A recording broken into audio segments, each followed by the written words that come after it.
Good evening, and welcome to Creative Broadcasting, the station of unlimited possibilities, presents Creating Your Seat at the Table with your host, Ashley Little, as she welcomes her guest to the table. Welcome to Creating Your Seat at the Table. I am your host, Ashley Little. A little bit about myself: corporate professional by day, entrepreneur by night, CEO and founder of Ashley Little Enterprises, LLC, owner and creator of Creative Broadcasting, and co-founder and owner of Talk Radio and TV Network, LLP. Tonight we have an amazing special VIP guest, Jeremy Knox. A little bit about him. Jeremy is a senior software engineer specializing in big data and cloud architecture. His nickname is the Code Whisperer, given to him by business leaders impressed by his engineering talent. He is also a successful cryptocurrency investor and a champion of blockchain solutions. Jeremy spends his free time with mentoring software engineers and coaching entrepreneurs with digitizing their brands. Jeremy is an alumni of North Carolina A&T, where he studied computer science. He began his career in 2010 as an IT analyst in the utility industry and worked his way to an A-list software engineer in demand by top brands. During his career, he has won multiple developer competitions inspired by his passion to solve the toughest business problems in various industries. He is a highly decorated software engineer who has played critical core roles in multiple award-winning software platforms and applications. Jeremy is a trailblazer and an advocate for minorities in the tech field. He has assisted countless minorities in their transition from multiple industries into the tech industry. He aspires to be a revolutionary software architect and chief technology officer, where he can lead engineering departments from the front line. In the pursuit of his career goals, he hopes to pave the way for more minorities in the tech industry. Welcome to the table, Jeremy Knox. Thank you so much, Ashley. I'm really excited to be here tonight and talk all things tech with you. I'm looking forward to our interview. Amazing. Well, you have such an amazing bio. So will you please talk to our listeners more about your corporate journey? Yeah, so I graduated from North Carolina A&T in December of 2009. It didn't take me long to find an opportunity in the tech field. So I applied to Duke Energy, became an IT analyst. They brought me in at the junior level. And from there, I was just doing basic, like troubleshooting this system, troubleshooting that system. And then my boss was like, I know you have a knack for programming, and I know you do it on the side. We have this re-architecture that's coming up for our merger at the time. And so I started to code their new website, which was progressenergy.com at the time, which then got consumed by Duke Energy. And from there, my confidence went through the roof. So I updated my LinkedIn information with I'm open to all types of technology opportunities. And so a company reached out to me and was like, hey, our founder is building this awesome platform for the e-commerce industry.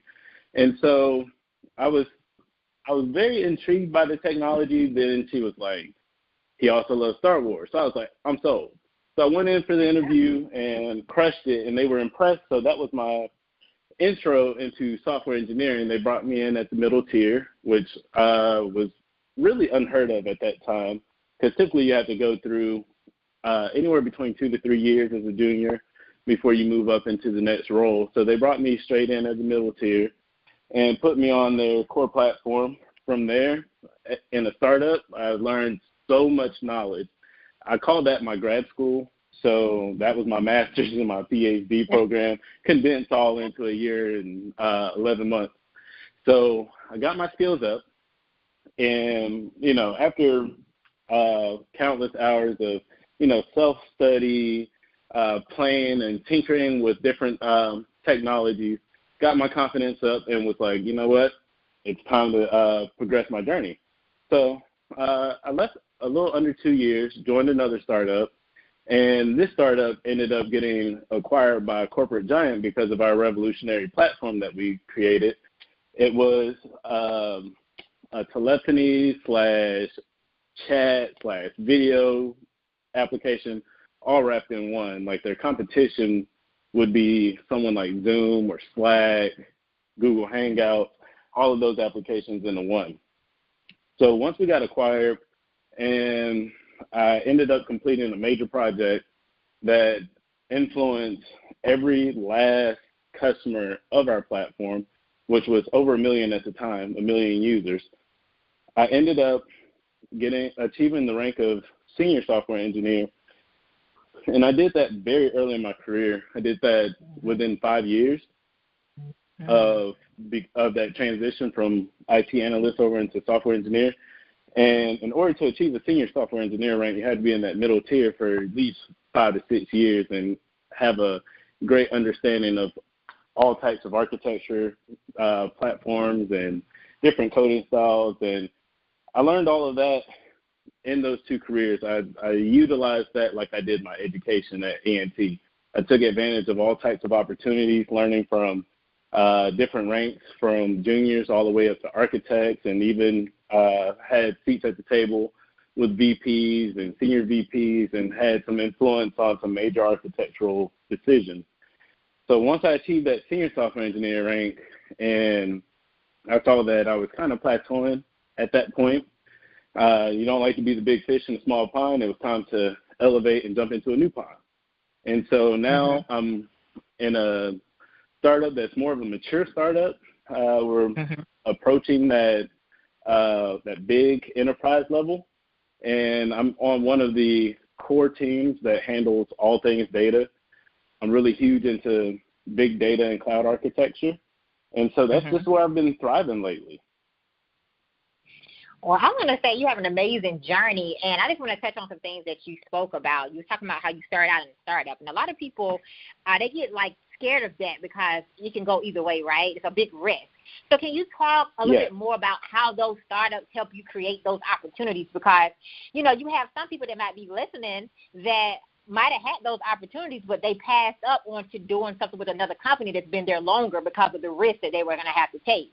So can you kind of collaborate, expand more on that and why, startups are not bad? It's not bad to take that risk because you never know what that might lead you to. Exactly. So with huge corporate entities, like your Microsofts, your Googles, your Amazons, they all started as startups. And they all started as small teams that became these corporate giants, billion-dollar, some of them are trillion-dollar industries. And so when you get in the big corporations, it's easy to hide. Your skills aren't nurtured, and you don't grow as an engineer. When you join a startup, yes, it's a big risk, but it's also a bigger reward because you're getting in at the infancy of a product. You don't know if it's going to, succeed or if it's going to flop. But the thing is that you have a lot of control over the progression of that software platform. So when I came in to these startups, they were in their infancy. I was able to come in, had major influence on technical designs. I was able to contribute greatly to the platform, and I was rewarded handsomely. With these startups, most of them entice you with the ability to earn equity into the company, whereas with these corporate giants, they give you equity, but they don't give you as much as they would have, say, 10 years ago back in their infancy stage. So that's a driving motivator for you to contribute and for you to grow and develop the platform. So with the startups, you have smaller teams, your developer team size, and corporate entities are 10, 12 developers, plus, you got the quality assurance engineers, probably 2 or 3 assigned to your team. In startups, you have maybe 3 to 5 software engineers and 1 quality engineer if you're lucky. So what that does, it doesn't allow anybody to submarine in their career. Everybody has to contribute. Everyone has to give their best day in and day out.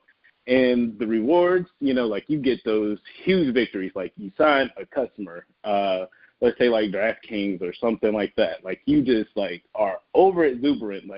Yes, we landed this multi-million-dollar deal.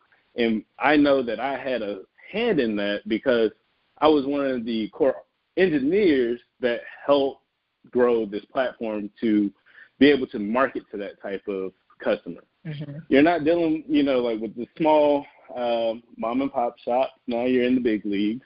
And with that, you get, higher compensation because the smaller startups have a bigger budget to burn that they have to go through. Mm-hmm.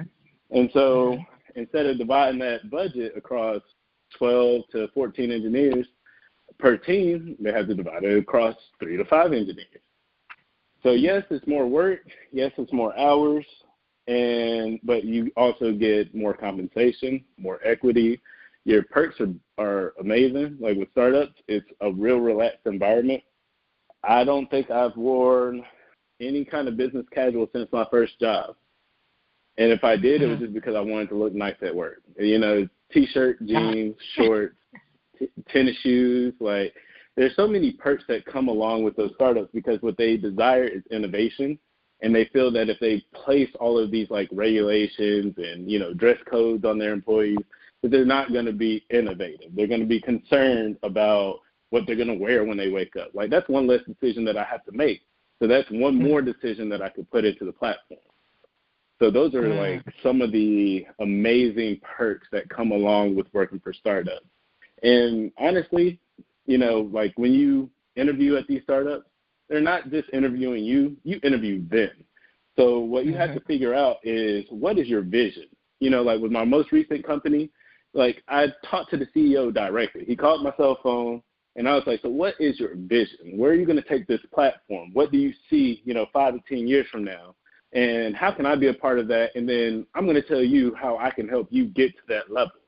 So then now you have a relationship between yourself and the C-level suite. And in most corporate entities, you don't ever see the CEO. He's literally the president. Like, president of the United States, you never get to talk to him directly in a big corporate entity. But in startups, small-sized businesses, it's a flat organization. Like, you wouldn't even know our rank until we told you. And that was another thing that I really loved about the startup life.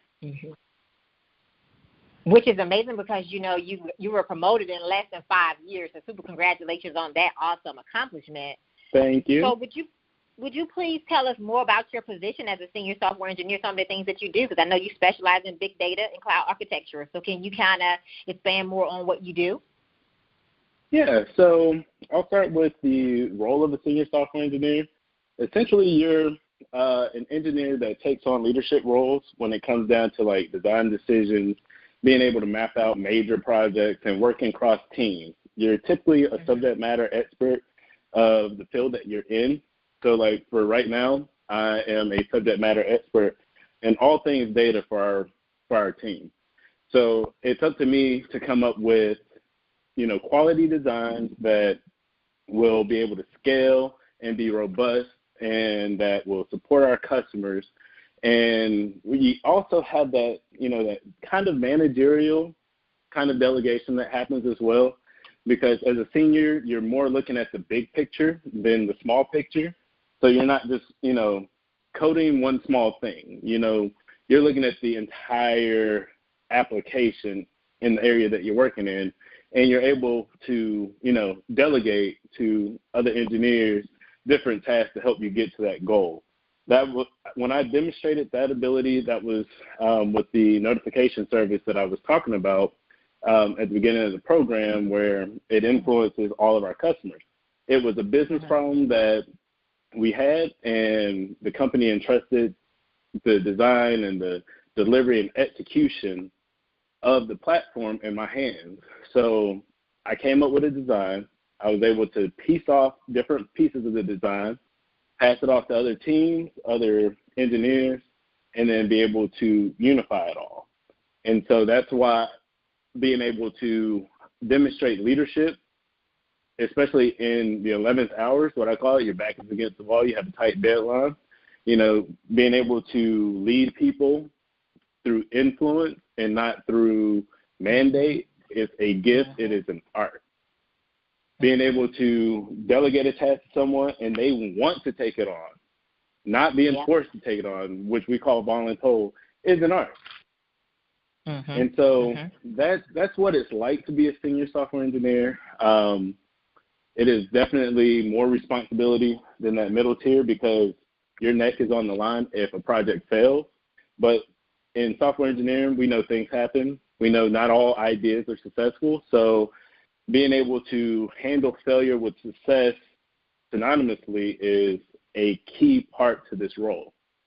And so you also asked about like big data and cloud architecture. So now, big data is the new oil. Like all of these major companies want customer data to help influence decisions on marketing, on sales. It generates dollars for them. That's the reason why you're able to still use Facebook for free, because they're selling your data to these marketers, to these people that are purchasing these advertisements. I know I've posted a lot of advertisements back in my entrepreneurial days on Facebook, and it drove a lot of traffic. Like I wanted to target, certain individuals in this demographic that has this special interest. And I paid a cost for that, whereas as users of Facebook, we're like, oh, Facebook, social media, I'm going to put all my life out there. I'm going to say, I'm 33 years old. I live in North Carolina. And I have a hobby of, playing recreational football. Okay, so now I know to target you with football ads. I'm going to get you to try to purchase my cleat, So when it comes down to the way that value is transitioning in this world, people want to know everything about you so that they can market and sell to you. And so being in companies that are, very data-centric, it is key to your financial growth. Like every company that I've gone to has always had a huge hand in data and, trying to figure out what's the best direction for their marketing team so that their sales team can convert it into revenue. Revenue turns into more money for everybody. So on top of that, the new way that people are building these platforms is through the cloud. So you remember back in the day where you had Microsoft Word on a disk format, and you were able to hand that disk out to everyone in the world, and now everybody has Microsoft Office for free. Well, now you can't do that. Why? Because they went to the cloud. So in order for you to use their platform, you have to pay them a subscription fee. And that subscription fee is due monthly. So guess what that means? You're no longer only getting revenue from your customers one time. If you get it from everybody that uses your platform every month. So now you have multiplied your earnings. You also have a fail-safe that if, let's say, there's a critical vulnerability that happens inside of your platform, you're able to push updates to the cloud and everyone gets it. Whereas back in the day, you would have to wait till the next version of Microsoft Office hits the next year, and then they had to go and buy another $60 Microsoft Office in order to receive those updates to protect your platform. With the cloud, our iPhones, our Androids, they all use the cloud to store photos, music. We all use Spotify. So where's all that music living? It's not living on your phone. Like, I remember days where my phone would get so backed up with memory that in order for me to download a new song or take a new picture, I would have to erase it, And so the advantage of it being in the cloud is I always have access to that data. It's not stored locally on my phone. If I want that song, I just press the cloud button. It downloads to my phone, and I have it on my phone, or I could just stream it straight from the cloud. Typically, I have to download before I take a flight anywhere because, it's that airplane Wi-Fi is super expensive. So make sure you download before you leave the home. So that's why a lot of companies are going to cloud, because now they have more control over their applications. They have more engagement with their users. They're able to get live feedback and be able to turn that feedback into features, into bug fixes, into, new products for their application. So that's the reason why cloud architecture is so amazing. Like, even just like having having Facebook, I don't have to log in from a web browser, and all my information is stored locally on my laptop and go off, have it on my phone. I can have the same messages on my work computer. I can have it anywhere I decide to go. So that's the huge thing about cloud, is that everything is just, stored in servers that you don't own. So, like, this even works if a company, like a data company, gets hacked. If they get hacked, typically if the servers are locally, then you have to have engineers on site to maintain those and try to ward off the threat. Whereas now, you have multiple data centers spread out throughout the globe that helps prevent, more loss of data. And this also helps with performance because I'm not having to get my data from a data center that is in Washington State. I can get my data from an availability zone in Virginia. And if I go to Florida, I can get it from out of the Florida availability center. So the performance is consistent across all platforms. So as you can tell, I'm very passionate about cloud technology and big data. Like that's my key there.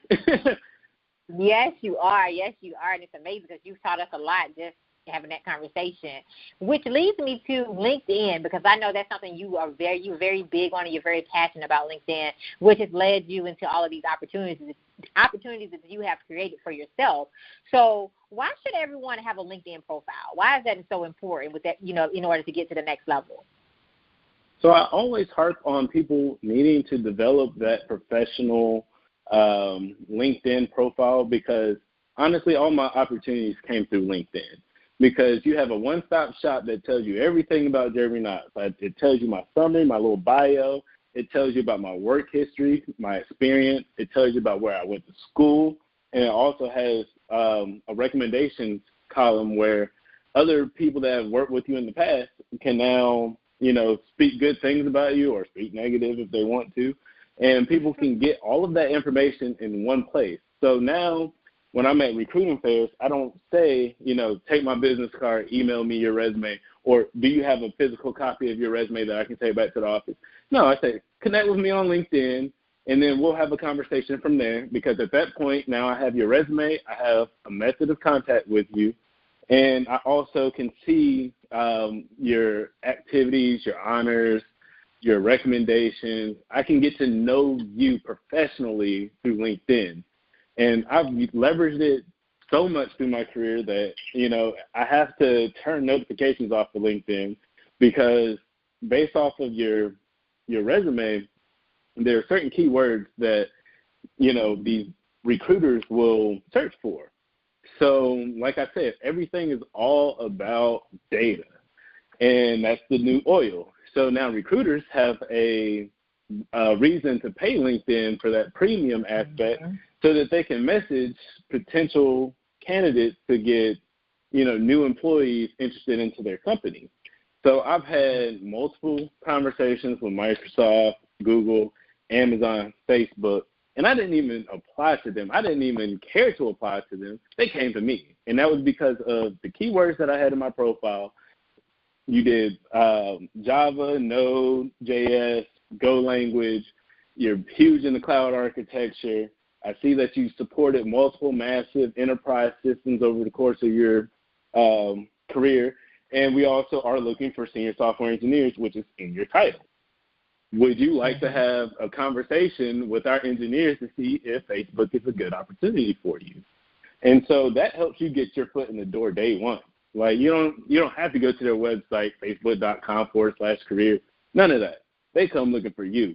And so that puts you into a position of power too, because then you're able to pick and choose where you want to develop your career with. And it also gives you the flexibility that, if you want a new job opportunity, hey, respond to a LinkedIn message, have a conversation. And that's another thing too, is that when you meet these recruiters and you have these conversations, keep that connection, because that connection will pay off for you in the future. So say, something unfortunate happens. You get terminated from your job. You can have a job the next week. Hey, man, some situations changed with me at my current company. I'm really interested in having that conversation. And then they put you immediately into the interview process. You don't have to upload your resume, sweat bullets until they hit you back 2 weeks later, and then get injected into the interview process. It happens immediately. So that's another reason why I'm king on LinkedIn, because that helps protect you and your career and your future. So, yeah, that is why LinkedIn is my favorite platform. So for all of our listeners, please make sure you have a LinkedIn platform for corporate as well as entrepreneurship as well. There's so many connections and deals made on LinkedIn daily, hourly. So make sure that you have that platform because it's so important to helping you get to the next level. So, Jeremy, why do you think there is a gap with minorities in the tech industry? So there's a huge gap in minorities in the tech industry. If you look up the stats on especially like underrepresented minorities, like African Americans, Hispanics, Asians, we literally make up like less than 12% of the entire tech field. And then if you look at African Americans alone, we're anywhere in that 2 to 3% range. And so what I discovered, every time I came to a new company, I was always the token African-American guy. Like, I was the only one that looked like me. No one in leadership looked like me. None of my teammates looked like me. So, that was a little intimidating. You had to, break through those barriers. And for minorities in tech, I see that most of the time it's just we don't apply to the jobs, or we just don't apply ourselves in the interview. We don't know how to sell ourselves, because we have that racial stigma that hangs over our head. So if you think about it, minorities, we have to sell a little bit harder. We have to work a little bit harder, and we have to fight a little harder to get the same recognition as our peers. And, it's not that they're intentionally, biased to race. It's just the fact that you're always going to identify with people that look like you, sound like you, talk like you, same background as you. And being in this tech industry going on, 7, 8 years, what I've learned is that it's more of a preference. It's not that they don't like African Americans. They think, Asians are lazy, Hispanics aren't smart enough. That's not it at all. Like, those stereotypes don't exist. It's just we simply don't try to get into these type of opportunities. And then if we do get into the tech field, no knock on IT support or anything, but we don't try to go for those engineering jobs, those high-paying tech jobs that they're looking for. And so what my goal has been is to break down those stereotypes and those fears that minorities have when it comes to these tech companies. Like, hey, man, like, I'm a success story, and this is how I can tell you how to do it, and I will be right here to help you get through it. But my current company, literally I came in, I was the only African-American engineer at the company. Now we have 3. And so that's a huge progress in the 11 months that I've been at this new company. Because at that time, you're interviewing these new candidates that come through. You're able to reach out to them as a mentor once they are on board. You're able to be an advocate for them. Another thing, too, is that I also attend a lot of career fairs. I recently went to the A&T career fair back in February to bring awareness to tech jobs as an African-American male. Like, we can do this. Like, there's nothing that's holding us back. And I've learned how to thrive as a minority because in the early parts of my career, I was always timid. I was like, I'm not going to ask questions because it can be seen as incompetence. Like, I don't know what I'm talking about. I don't know what I'm doing. And you see your coworkers, asking all the questions in the world. And you're like, I wish I could be like that. Well, you can be like that. The bias, the fears, all of that starts with you. Like, once you get over the fear of asking questions and collaborating with your teammates, that's where your career will take off and excel. Because then you have more people that can give you brain power towards figuring out these problems. You can get a mentor. It's like, hey, man, I'm having a rough day. I have this problem that I can't figure out.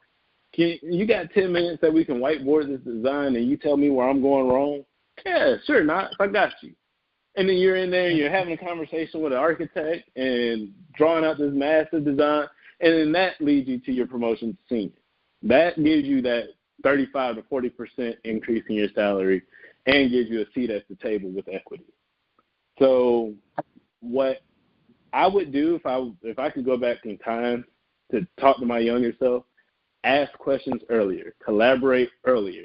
Always see yourself on that same playing field as the majority of the company. Like, they have more things to worry about than, oh, that's a black man asking questions. He's not good enough. We need to get him out of there. No. Like, if I'm asking you a question, you can't hold it against me that, I don't have the same knowledge as you do, or I wouldn't be asking you the same question. So that's the reason why I always say, reach out when you're stuck, when you have problems, and that will help you excel in your career.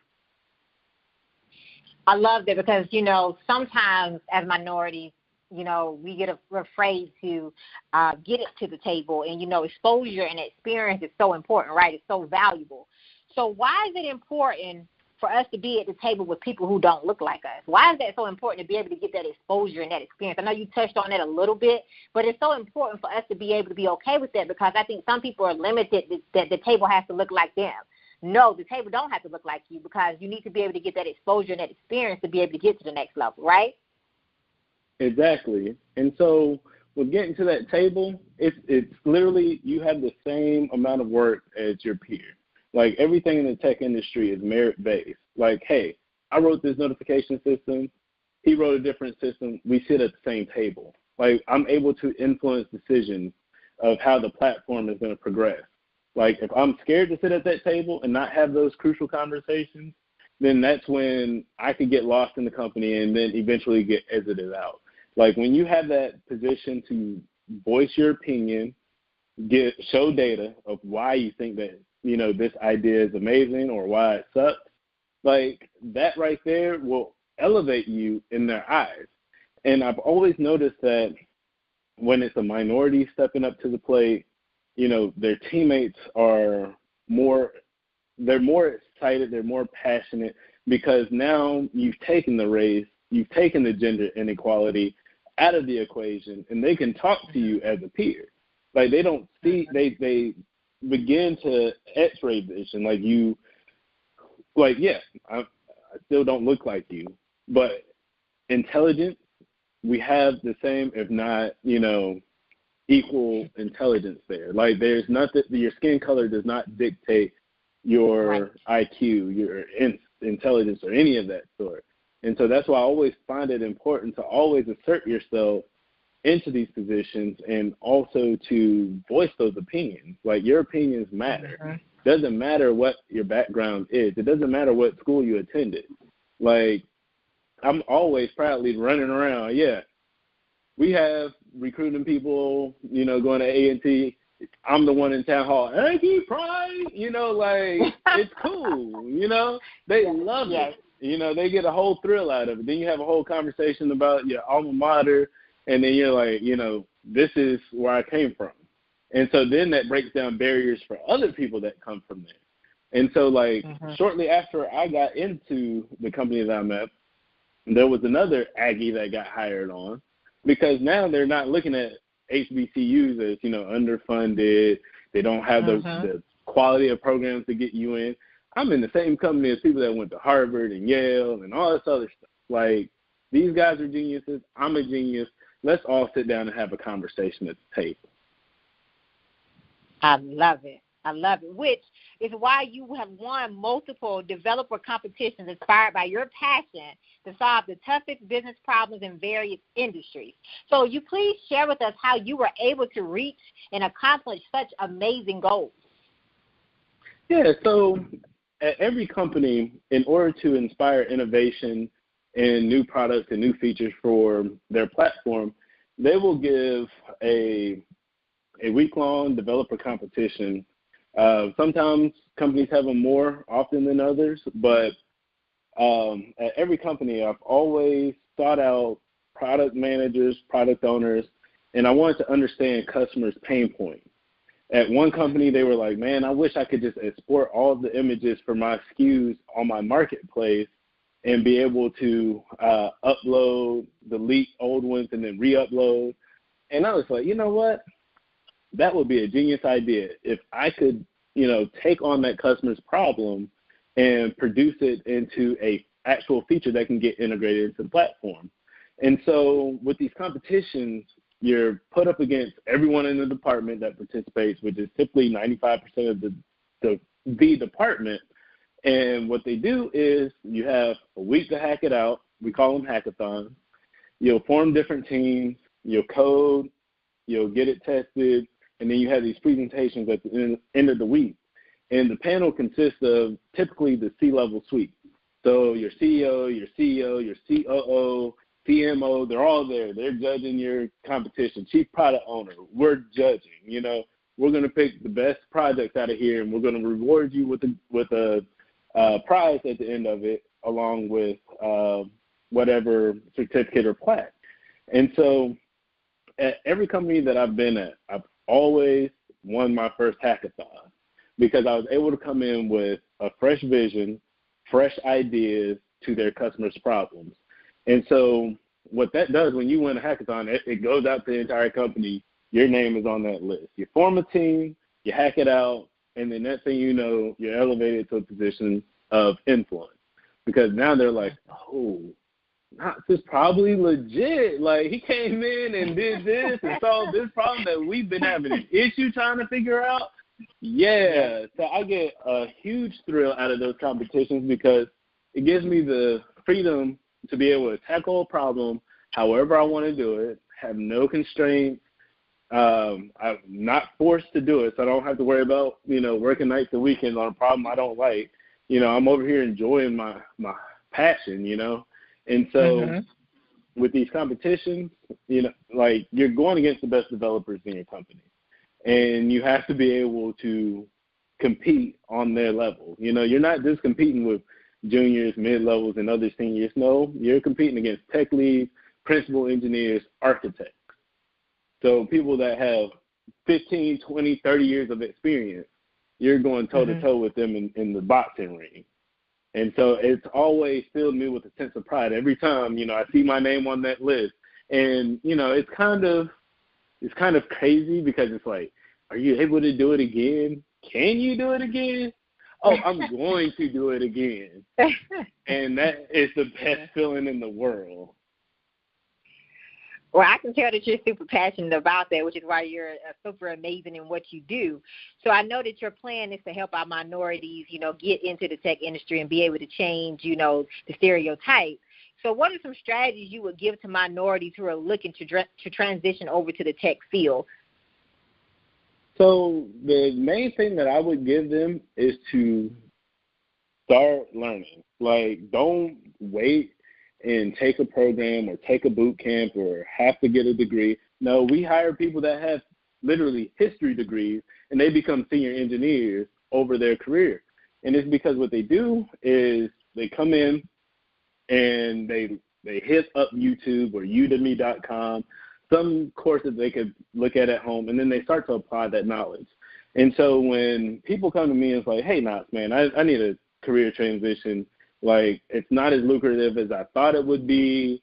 I like to make more money. I'm really interested in getting into coding. I see that, job security is great.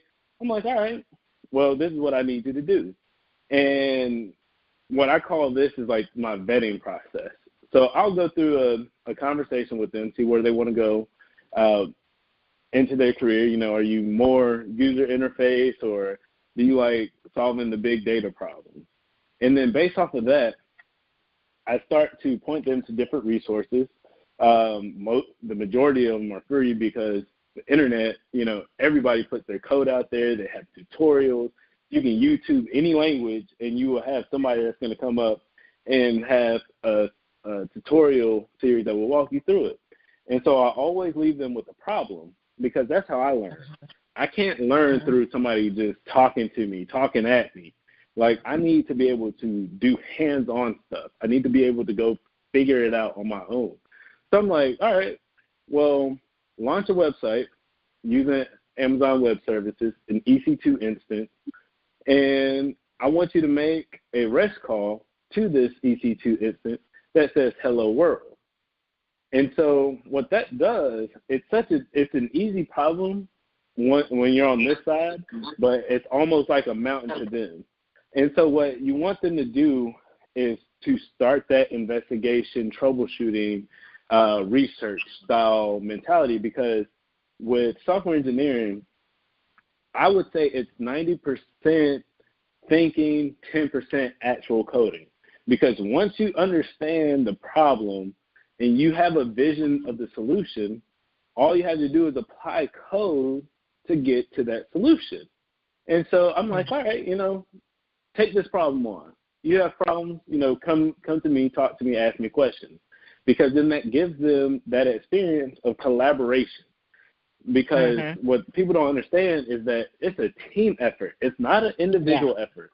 Like, I want you to ask me questions. I don't know how to launch an EC2 instance. Well, let me show you how to do it. And then you go off and you do it. Okay, so what is a REST API, and why is it so important? Well, this is why it's important. All right, well, I'm not really sure. So here's a tutorial on it. I'm going to send you a link. Let me know if you have any questions if you get stuck. Then if you get stuck, you ask me the question, and I unblock you, because that's what you're going to do in the corporate world. Like, you're going to ask your teammates for help. You're going to ask your manager for help. You're going to ask your tech lead for help. You don't have all the answers, and that's one thing as an engineer is that you have to be humble. You can't come to the table with pride, because prideful individuals get nowhere. They get stuck on a problem, and then they get stuck out the company. Whereas those that are humble are like, man, I just really don't know. Can you help me? Those are the people that I'm like, all right, let's do it. Let's get a whiteboard. Let's draw some boxes and lines, and then let's sit down and let's pair program, and then let's get there. And so that stuff, that drives me. And so in order to get into the tech industry, you just have to have that what I call seeking the light, that one conversation, and then start doing hands-on stuff and listening to tutorials and then practicing it day in and day out. It's just like mathematics. You use it or you lose it. There's no in between, because code, it's hard to, remember stuff. Like I don't remember code. Like once I move on to another project, I don't remember that stuff. Like I'm on to the next problem. And so that's the reason why you have to continuously like repeat and grow. And also, that's how you learn new languages and make yourself more marketable to other companies. And I just want to commend you for creating that space to reach back and pull forward to help out minorities to change that, which leads me to my next question about your plans over the next year. What is your plan to increase our employment for more minorities in the tech field over the next year? Because I know that's something that you're working on. Yeah, so I've been having crucial conversations not only with business leaders and thought leaders. I've been having crucial conversations with minorities themselves. Like, you'll see all the time on my social media, I'm always putting it out there. I'm always encouraging people to look into tech jobs. It's not always about getting the quick money, the easy wins. It's all about grinding and learning your craft and then developing from there. So I've been participating in various minority groups in the company where we have crucial conversations about race and tech skills and resume skills, financial management. So it's been changing the perspective of the company of how they view underrepresented minorities. And then you also have that avenue where you need to go back to your HBCU. You need to go to your family members, your cousins, Ray down the street, and be like, you can change your life around. You can do this. And this is how I can show you, oh, you like my nice car? Well, you can have one too. And this is how you get there.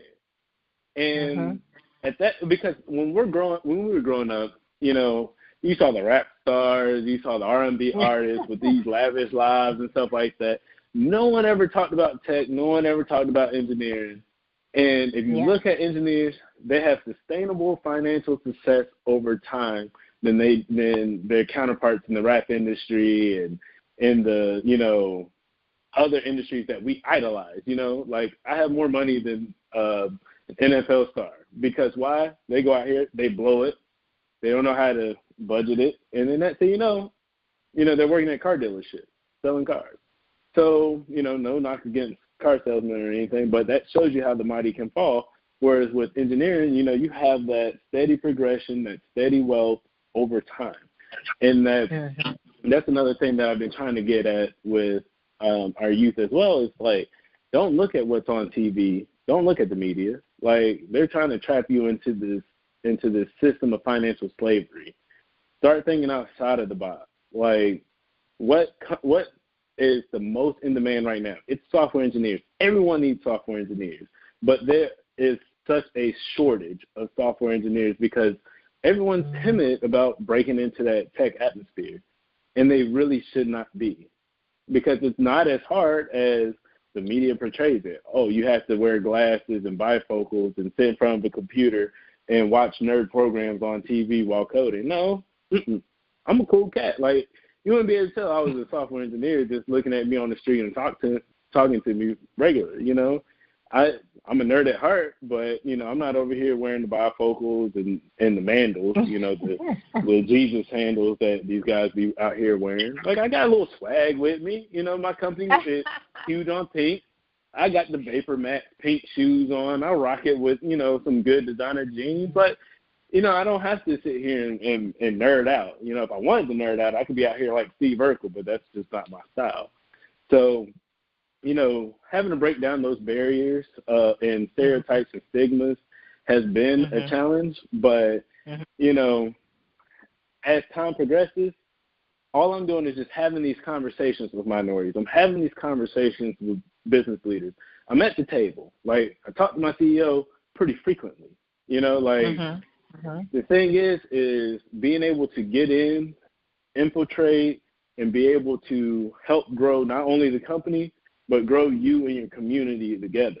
Like we just had a group of 20 high school students that were all minorities come into our office, and I got to sit down and have conversations with them and be able to talk to them about their next steps. They're like, so what should I be worrying about taking in college, this, that, and the third? I said, I'm going to be brutally honest with you. While I do encourage you to go get higher education, you don't need it because everything that you need is already inside you. You just have to unlock that potential. And so you'll see a lot of people that don't finish college become the big-time CTOs, the big-time CEOs of these tech giants. Like, God, how did they do that? How did they found this and didn't even finish college? It's because all the knowledge is in you. You don't have to pay $30,000 to go get a sheet of paper that says you know it. Like, honestly, my collegiate background was in an ancient language that I never use anymore, C++. Only thing about that program is that they taught me how to think logically, but everything else I learned after I graduate with a ton of hands-on experience, asking the right questions, meeting the right people, and that's how you develop and you grow that career. Now, I love my college. I had, Aggie Pride all day long. But I did not need a computer science degree to get to where I'm at because you see a lot of people that have the GEDs, the high school diplomas, that didn't stop them, and now they're in these tech jobs because they had the passion and the drive to do it. And it didn't matter if they were a minority or not. They were like, this is going to be my life, and I'm going to do everything that I can. Like Will Smith said, you're not going to outrun me on the treadmill because I'll die before you do it. So that's how you got to view it, is that you have to run as hard and as long on that treadmill as possible. But you will achieve your goals, I promise. And that's why I know that answers the question. Yeah, you did. And that's why we're doing this HBCU movement for people like you to come back and share these powerful stories to let our minorities know that it is possible, which leads me to my next question because we all have a process on our journey. So what did failure teach you? So failure taught me how to be humble and how to be honest with myself, because a lot of people have that pride, like, I can't believe I failed. And then they get into this deep down, dark, depressed state that starts to take effect on their mentality. Like with me, I'm like, okay, I messed up here. How can I get better? Like, what could I have done differently to have a different outcome than the failure? So it allows you to have this internal retrospective moment with yourself that helps you grow as an individual and as an engineer. Like, I failed at project. I'm completely honest. Like, there's some problems that you're just not going to figure out. And that's just the way that the tech world works. I mean, a lot of this stuff is somebody's vision that you're trying to manifest. And sometimes it just doesn't manifest the way that you think it's going to. So being humble and understanding that you're not Atlas. You cannot keep the world on your back. Like, sometimes you're going to have to let that load be taken by someone else. You're going to have to look back and understand, what did I do wrong? How could I have changed that outcome? And what can I do to get better next? I always call it the start, stop, and continue. I need to start doing this, I need to stop doing that, and I need to continue doing this. And then once you have that process, you start to welcome failure, because failure then becomes opportunities. Like, I never look at failure as an obstacle or a roadblock. I'm like, all right, well, this is an opportunity for me to get better. You know, I might not have figured this problem out, but I can figure out the next problem. And I know to ask more questions next time before the deadline hits. So that's what failure has taught me. So for all our listeners, it is start, stop, and continue, and an opportunity. I love that. So what did success teach you, Jeremy? So success to me wears many different hats, but it's always how you feel about yourself. And when you have that euphoria moment that I can't believe I did that, you know, it's not always about the win. It's like, yeah, I stepped up to the plate. I ran this project. I carried it across the finish line before the deadline, and I did it under budget. Wow. Like, I'm really impressed with myself. You know, it's not about, you know, the grandiose, like, I need to post on social media, oh, I did this project, and it did all of this, and all of this user transactions happened in under 2 seconds. Like, no, you've been following me on social media. I've been following you. You don't see me post, you know, like the gaudy, you know, huge success post, because that success, you know, I internalize that success. I don't need to seek success through validation of others. I always seek it within myself. And if I feel that I came and I did a great job, and I felt that, you know, I kicked butt on it, like, that's success to me. Like, that feeling that I am pleased with a job well done, then that is success to me. Success can come in the form of a, you know, 30% job promotion raise on your annual salary. Success can come in the form of new stock options that get released to you. Success can come in form of a bonus, or, you know, a new team. You know, I've been through all of those, but that didn't fulfill me. What fulfilled me was the conversation that I had with myself, and was like, you did a great job. And then now let's do a retrospective. What could you start? What could you stop? What could you continue to get better at the next project? All because you reach success doesn't mean that there isn't lessons that you can take forward with you. Because success has like a wide scale. You know, it could be a minor success or a major success or an epic success. But you can always get better. You can always do something better than you did it. Love it. So what can we expect from Jeremy Knox the rest of 2019? We know quarter one has already been done. We're in quarter two now. So what can we expect from you the rest of 2019? So the rest of 2019 is going to be more mentoring of other people that want to get into the tech field. Currently, I'm mentoring 3 individuals that I have on various assignments on different levels. You know, I got one launching a web service, got one creating a microservice that manipulates data on the fly. Then I have another one that is actually streaming phone calls through a microservice. through their computer. So instead of them dialing me with their iPhone, they can dial me with their computer. And I'm like, yo, that's dope. Keep it up. Let's get the next project going. And then for me as an engineer, I'm always looking to get better, learn new technologies, expand on technologies that I've already have been, integrated with. So I've been, in the past year and a half, I've been really deep into blockchain solutions. So I've been working on my own blockchain solution, and I don't want to tell all the details about it because someone might steal my idea, but that's what I'm working on.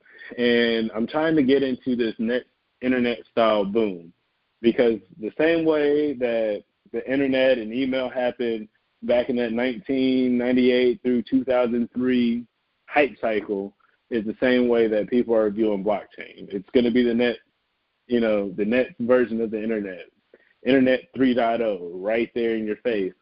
And it's so early in the journey that you can start taking on new projects and new opportunities and thinking about different business problems to solve. So that's driving me to become more of an architect than just a software engineer, because now I'm looking at business problems from an epic scale and trying to find a solution that I could possibly market to the masses and be able to, develop my own technology firm and move forward. So those are some of the things that are on my roadmap in Q2 of 2019 through Q4. I love it, and I can't wait to see all the great things that God is going to continue to do in your life, because you're doing some amazing things. So will you please tell our listeners how they can follow and contact you? Yeah, so like I said, LinkedIn is key. You can find me. My tag name is The Code Whisperer, and you can also find me by looking up my name, Jeremy Knox, and then, send me a connect invitation. My Instagram is also The Code Whisperer. And I also am on Twitter, where I have my little, my blockchain type of activity, where I'm following various projects that are in the sector and, making comments on various crypto trading charts. And that is also at Code Whisperer. Instead of the O, it's a 0, because somebody already jacked Code Whisperer. So, those are the avenues that I am most accessible. So feel free to reach out. I love to have conversations and connect and expand my network and, toss ideas around. You never know who's going to be the next Mark Zuckerberg or the next Steve Jobs. I could be talking to them, and that would open up a whole new world of opportunity. Yeah. So please support and follow Jeremy Knox. He is an amazing person, and, he's a genius. Pretty much follow him, please, because it has a lot of opportunities, especially for our minorities that are listening, that are looking to be in the tech industry. Go ahead and take the risk and do the job, and you never know what's on the other side until you jump. So I would like to thank you, Jeremy, for taking the time out of your very, very busy schedule to come to the table today, and I look forward to bringing you back on the show before the end of 2019. Thank you so much for the invitation. I was glad to have this seat at the table and have some deep conversations with you, and I look forward to our next conversation. Amazing. Awesome. I want you to have a great night, and I would like to thank Tammy Collins-Marquis and John Schamberger. I would also like to give a special thanks to author Kimberly McLemore. And I would also like to give a special thanks to my intern from Tennessee State, Sarah. She's on tonight as well. And you all may follow me on Facebook at Ashley Little and on Instagram at _Ashley A. Little. Thank you. Thank you for tuning in to another episode of Creating Your Seat at the Table, where Ashley speaks with corporate professionals, celebrities, entrepreneurs, authors, and speakers who are transitioning or have transitioned to entrepreneurship.